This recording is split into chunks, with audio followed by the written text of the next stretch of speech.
Everyone, welcome back to my channel. और मेरी तरफ से आप सभी लोगों को दिल की गहराइयों से ईद मुबारक और दुआ है कि आप सभी लोग बहुत अच्छे तरीके से खुशी खुशी अपने प्यारों के साथ अपने घर वालों के साथ ईद मनाएं। और मैंने आज अपना ईद का दिन किस तरह से मनाया वो आज आप लोगों के साथ शेयर करूंगी। तो गाइस चलिए फिर without any further use let's start the video. तो जनाब, मैं चांद रात का व्लॉग ऑलरेडी आप लोग के साथ शेयर कर दिया था कि किस तरह से मैं चांद रात पे सारी तैयारियां करती हूँ। और यहाँ पे अभी बिल्कुल अर्ली मॉर्निंग का टाइम है।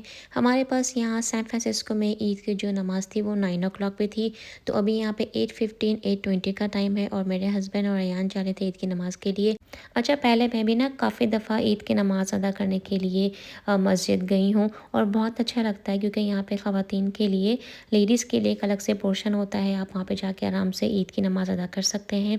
लेकिन फिर ये है कि उसके लिए मुझे और अर्ली मॉर्निंग में उठना पड़ता था और जो फिर ईद की सारी तैयारियां होती थी फिर वो भी मुझे घर में आके करनी होती थी। और फिर इसके अलावा फिर ईद की नमाज़ अदा करने के बाद मेरे हस्बैंड जाते थे कब्रिस्तान अपने वालिद साहब की कब्र पर फातिहा वगैरह अदा करने के लिए। तो फिर इस तरह से मेरे जो ईद के रूटीन के काम थे ना बहुत ज़्यादा हो जाते थे। तो अब मैं घर में ही ईद की नमाज़ अदा कर लिया करती हूँ और मेरे हस्बैंड और जो अयान हैं वो चले जाते हैं ईद की नमाज़ पर। वो ईद की नमाज़ अदा करते हैं और हर साल की तरह से ईद की नमाज़ अदा करने के बाद तो अयान और मेरे हस्बैंड यहाँ पे आए थे अपने दादा और अपने वालिद साहब की कब्र पर। और यहाँ पे इन्होंने ज़ाहिर है वही फातिहा देनी होती है और जो दुआएं करनी होती हैं इन्होंने वो अदा की। और बस हमारे जो चाहने वाले हमारे प्यारे जब इस दुनिया से चले जाते हैं तो ये जो एक तकलीफ़ होती है, उनकी जो कमी होती है, ख़ासकर माँ बाप की जो कमी होती है वो हमारी ज़िंदगी में कोई पूरी नहीं कर सकता। और जो ईद के दिन आते हैं, जब रमज़ान के दिन आते हैं और जो हमारी ज़िंदगी में खुशियाँ आती हैं तो ऐसे मौक़ों पर हमें अपने प्यारों की बहुत याद आती है। ख़ासकर वो प्यारे जो इस दुनिया से रुखसत हो चुके हैं, जिन्हें हम देख नहीं सकते, जिन्हें हम मिल नहीं सकते। तो बस ये एक बहुत तकलीफ़ दे बात होती है, ख़ासकर उन लोगों के लिए जिनके माँ बाप, जिनके चाहने वाले इस दुनिया में नहीं हैं। तो ख़ैर हस्बैंड और अयान चले गए थे कब्रिस्तान और यहाँ पर मैं कपड़े मैंने ऑलरेडी प्रेस करके रख दिए थे और अब मैं खुद तैयार हो रही थी। अच्छा, हमेशा से मेरी यही आदत रही है कि मॉर्निंग में मैं ईद के दिन सबसे पहले शावर ले लेती हूँ और घर में तैयारी शुरू कर देती हूँ ईद की। मैं भी और मुस्कान भी मेरे हस्बैंड और अयान के आने से पहले ही हम लोग घर में रेडी रहते हैं। और जो ईद की वाइब्स हैं वो इसी तरह से यहाँ पे परदेश में आती हैं क्योंकि यहाँ पर वो पाकिस्तान वाला या इंडिया वाला माहौल नहीं होता। तो हमको घर में ही इसी तरह की चीज़ें करनी होती हैं जिससे हम ईद की खुशी को दुबारा कर सकें। तो आज मैं अपने चैनल पर पहली बार आप लोगों के साथ छोटा सा मेकअप ट्यूटोरियल भी शेयर कर रही हूँ। पूरा 100% ये मेकअप ट्यूटोरियल नहीं है, लेकिन जो बेसिक मेकअप मैं करती हूँ पार्टी वेयर के लिए वो मैं आप लोग के साथ शेयर कर रही हूँ। कुछ प्रोडक्ट्स भी मैं आप लोग को यहाँ पे वीडियो में शो करूँगी। अगर इसके अलावा भी आप लोग को कोई क्वेश्चन हो इस प्रोडक्ट से रिलेटेड तो आप मुझे कमेंट बॉक्स में मेंशन कर दीजिएगा, मैं प्रोडक्ट्स आप लोग के साथ शेयर कर दूँगी। तो सबसे पहले मैंने प्राइमर लगा लिया था और उसके बाद मैंने बेस नहीं लगाई थी क्योंकि इस तरह से अगर मुझे कहीं बहुत अच्छी बड़ी पार्टी वगैरह में नहीं जाना हो तो मैं बेस वगैरह अप्लाई नहीं करती हूँ। कंसीलर था मेबेलिन का, मैंने वो यूज़ किया था। और फिर उसके बाद मैंने जो मेबेलिन की मैंने आपको पेंसिल शो की थी वीडियो में, उससे मैंने अपने आईब्रोज़ को बस हल्का सा फिल कर लिया था। बहुत ज़्यादा ओवर फिल नहीं करेंगे क्योंकि नेचुरल सा मैं लुक देना चाह रही थी, बहुत हैवी मेकअप भी नहीं करेंगे। तो बस मैंने सबसे पहले अपने आईब्रोज़ को फिल कर लिया। फिर उसके बाद जो मैंने आई शेडो पैलेट आपको दिखाया था उसमें कुछ न्यूट्रल शेड्स हैं, कुछ पिंक के भी शेड्स हैं। तो हल्का सा मैंने आई मेकअप किया था। कॉर्नर्स थोड़े से मैंने आईज़ के जो कॉर्नर थे थोड़े से मैंने डार्क किए थे। और फिर सेंटर में आईलिड पे मैंने लगाया था हल्का सा ग्लिटर। और जब भी आप लोग ग्लिटर लगाएं तो अपने फिंगर टिप्स यूज़ करें क्योंकि ब्रश की हेल्प से आप कभी भी ग्लिटर को अच्छी तरह से प्रेस नहीं कर सकेंगे। और फिर हल्का फुल्का सा आई मेकअप किया, लाइनर लगाया और फिर उसके बाद मैंने मस्कारा अप्लाई किया। मस्कारा भी मैंने मेबेलिन का यूज़ किया था और वो मैंने ऑफ़ कैमरा किया था, वरना इस तरह से जो वीडियो थी बहुत लंबी हो जाती क्योंकि जैसे मैंने कहा ये 100% मेकअप ट्यूटोरियल नहीं है।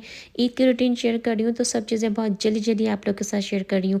फिर उसके बाद मैंने ब्लश लगा लिया था और हाइलाइटर ब्लश मैंने यूज़ किया था मैक का। और इसके अलावा मैंने मैक का ही कॉम्पैक्ट पाउडर भी यूज़ किया था। लिपस्टिक मैंने यूज़ की है हुडा की। आई नो थोड़ी एक्सपेंसिव है लेकिन बहुत अच्छी लिपस्टिक है और बहुत ज़्यादा लॉन्ग लास्टिंग है, ट्रांसफ़र प्रूफ है। और ये मैंने हुडा का जो शेड यूज़ किया था इसका नाम था ट्रॉफ़ी वाइप। इसके अलावा और भी आपको किसी भी प्रोडक्ट की डिटेल चाहिए हो तो मुझे ज़रूर बता दीजिएगा, मैं डेफ़िनेटली आप लोग के साथ शेयर करूँगी। यहाँ पर मैं आप लोग को अपना फाइनल लुक दिखा रही हूँ और ये वाला जो लुक है ये मैं विंडो के पास आई थी। तो अगर आप में से कोई डे लाइट में देखना चाहे तो उसको भी क्लियर हो जाए कि किस तरह से डे लाइट की रोशनी में मेकअप लुक क्रिएट हुआ था। अब यहाँ पे मैं अपनी ज्वेलरी का सिलेक्शन है वो कर रही थी। ज्वेलरी कोई ख़ास नहीं पहनी थी, मैंने सिर्फ इयररिंग पहन रही थी क्योंकि मुझे कहीं जाना नहीं था। तो 2-3 मैंने इयररिंग्स निकाले थे, लेकिन जो सबसे छोटे वाले थे फिर मैंने वही जो इयररिंग थे उसको वेयर किया, क्योंकि नॉर्मली जो मेरी ईद की जो रूटीन होती है उसमें जो मैंने आप लोग के साथ लास्ट ईद पे अपना व्लॉग शेयर किया था वो ये था कि मैं ईद मनाती हूँ अपने फ्रेंड्स और फैमिलीज़ के साथ। लेकिन इस दफ़ा थोड़ा-सा ईद का जो रूटीन है वो थोड़ी-सी चेंज हो गई है, क्योंकि आप सभी को मालूम है कि अम्मी की तबीयत ठीक नहीं है। तो मेरे हस्बैंड का बिल्कुल मूड नहीं था कि हम बिल्कुल प्रॉपर तरीके से ईद मनाएँ और ईद की पार्टी में भी शरीक हों। तो उन्होंने इस दफ़ा थोड़ी-सी माज़रत करी मेरे फ्रेंड्स और अपनी फैमिली के साथ। तो हम लोग ने इस दफ़ा ईद घर पर ही मनाई, घर पर रहे हम। आधा दिन हमारा घर पे गुज़रा और आधा दिन के बाद जो ईद की रूटीन थी वो भी मैं आप लोग के साथ आगे शेयर करूँगी। तो यहाँ पर मैं आप लोग के साथ अपना फाइनल लुक शेयर कर रही हूँ। मैं यहाँ पे डे टाइम पे तैयार हो गई थी अपने हस्बैंड के घर आने से पहले, क्योंकि ईद की रूटीन जो होती है मेरी ऐसी ही होती है कि जब अयान और हस्बैंड नमाज़ पढ़ के आते हैं तो मैं और मुस्कान उनके आने से पहले रेडी होते हैं। और होना भी यही चाहिए, क्योंकि शुरू से ही जब अम्मी अब्बू थे तो तब भी हम लोग यही करते थे कि अब्बू और भाइयों की नमाज़ से आने से पहले ही हम लोग घर क्लीन होता था, सारी चीज़ें कुकिंग वगैरह भी हो चुकी होती थी और हम सब तैयार होते थे। तो फिर जब अयान और मेरे हस्बैंड आ गए हमने उनके साथ लंच किया, शीर खुरमा एंजॉय किया, थोड़ी पाकिस्तान में अपने रिश्तेदारों की कॉल्स वगैरह आ गई, फैमिली की कॉल्स आ गई, उनसे बात की। फिर मेरे हस्बैंड ने थोड़ा सा रेस्ट किया, नैप लिया और अब हम लोग जा रहे थे अम्मी के पास, क्योंकि ज़ाहिर है उनसे भी ईद मिलने जाना था। तो फिर ज़ाहिर है यहाँ पे एक मुस्लिम कंट्री वाला ईद का माहौल नहीं होता, तो जितनी भी मैंने तैयारी की थी तो वो सब मुझे चेंज करनी पड़ी दोबारा से। फिर मैंने जो रेगुलर रूटीन की ड्रेसिंग थी वो की, कपड़े चेंज किए। और क्योंकि हॉस्पिटल में मुझे जाना था तो ज़ाहिर है आपको पता है इस तरह से तो मैं तैयार होकर नहीं जा सकती थी। तो यहाँ पर मैं, बच्चे और हस्बैंड अम्मी के पास आ गए थे। तो जैसा मैंने आप लोगों के साथ पहले भी शेयर किया था कि ये पूरा 100% जो है एक हॉस्पिटल नहीं है, इट्स अ रिहैब सेंटर और नर्सिंग होम है। तो यहाँ पे इस तरह के जो पेशेंट्स होते हैं उनकी टेक केयर की जाती है, लेकिन फैमिली को भी अपना पूरा इनपुट यहाँ पे रखना पड़ता है। आपको खुद जाना पड़ता है, आपको अपने पेशेंट की खुद ख्याल रखना पड़ता है। तो यहाँ पर अम्मी की तबीयत जो है बस अप एंड डाउन चल ही रहा है, कभी काफ़ी बेहतर हो जाती है, कभी हमें लगता है कि थोड़ा-सा आज उनकी तबीयत डाउन है, ठीक नहीं है। तो आज जब हम गए थे ईद वाले दिन तो माशाल्लाह उनकी तबीयत काफ़ी बेहतर थी और यहाँ पर मेरे हस्बैंड अम्मी को इंश्योर पिलाने की कोशिश कर रहे थे। तो उनको थोड़ा टाइम देना पड़ता है, उनकी डाइट वगैरह का थोड़ा ख़्याल रखना पड़ता है। फिर यहाँ पर जो नर्स आई है वो अम्मी का जो ऑक्सीजन लगी हुई अम्मी को जो टैंक है वो चेंज कर रही है। उसको जो पहला वाला टैंक था ऑक्सीजन का वो एम्प्टी हो चुका था, तो अब उसको चेंज करना था। तो यहाँ पर ना मैं इन नर्स से ना क्वेश्चन कर रही थी कि किस तरह से आपको पता चलता है कि टैंक में जो ऑक्सीजन है वो लो हो रही है, क्या जो बीपिंग साउंड आता है उससे आप लोग जज करते हो, या इसके अलावा भी कुछ और इसमें मीटर वगैरह लगा हुआ है जिसकी वजह से आपको पता चलता है कि टैंक में ऑक्सीजन का लेवल जो है वो लो हो गया है। तो मैं उससे इस तरह के सारे क्वेश्चन कर रही थी, लेकिन बहुत अच्छी थी ये, उन्होंने मुझे सब बताया कि किस तरह से वो लोग चेंज करते हैं, किस तरह से टैंक को रिफ़िल करते हैं। अच्छा, मुझे ना जब मैं कोई डिफरेंट चीज़ें देखती हूँ तो ना मुझे काफ़ी क्यूरियोसिटी होती है कि मैं पूछूँ लोगों से और जानने की कोशिश करूँ। तो आप लोग मुझे बताइएगा कि आप लोग भी इस तरह से करते हैं, कोई नई चीज़ देखते हैं तो आप लोग भी जानने की या उसको लर्न करने की कोशिश करते हैं। और समटाइम ये बात काफ़ी लोगों को पसंद भी आती है और समटाइम्स कुछ लोगों को ये बात पसंद नहीं भी आती कि जब वो काम कर रहे हो तो कोई उनको बॉदर करे, उनसे कोई क्वेश्चन करे। तो खैर यहाँ पे अम्मी के साथ हमने काफ़ी टाइम स्पेंड किया। और तो अब मुस्कान का सजेशन था कि हमें कहीं बाहर जाना चाहिए, थोड़ी सी आउटिंग कर लेनी चाहिए।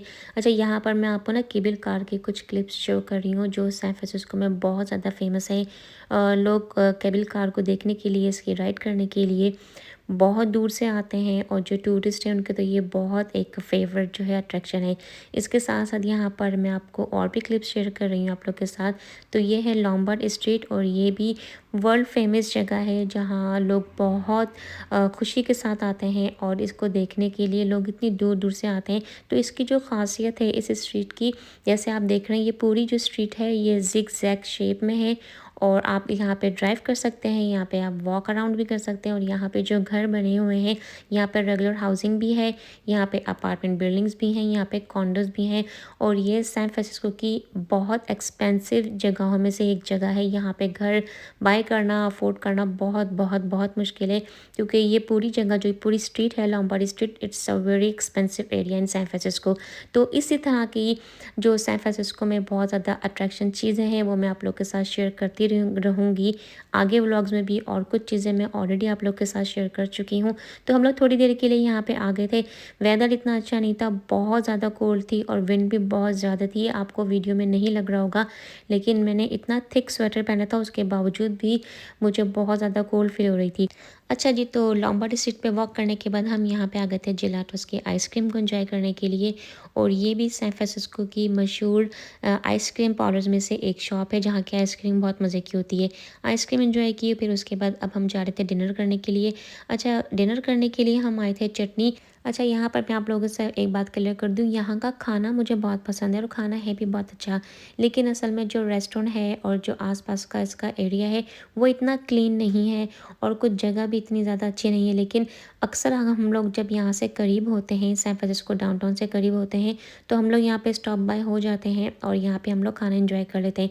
तो मैंने और हस्बैंड ने खाना यहाँ से लिया था, और बच्चों के लिए हम लोग ने यहाँ पे ही इसके आई थिंक 2 या 3 स्टोर्स छोड़ के एक हलाल चिकन की विंग्स की शॉप है, जहाँ पे काफ़ी अच्छा खाना था। वहाँ पे आपको बर्गर्स भी मिल जाएंगे, चिकन विंग्स मिल जाएंगे, फ्राइड चिकन मिल जाएंगे, इस तरह की चीज़ें वहाँ पे अवेलेबल होती हैं। तो दोनों बच्चों के लिए हमने वहाँ से खाना पिक कर लिया था और खाना हम लोगों ने एंजॉय कर लिया था चटनी रेस्टोरेंट में। अच्छा, आप लोगों को मेरी आवाज़ में काफ़ी चेंज लग रही होगी, क्योंकि अभी यहाँ पे रात के 1:30 हो रहे हैं और मैं इस व्लॉग की वॉइस ओवर कर रही हूँ।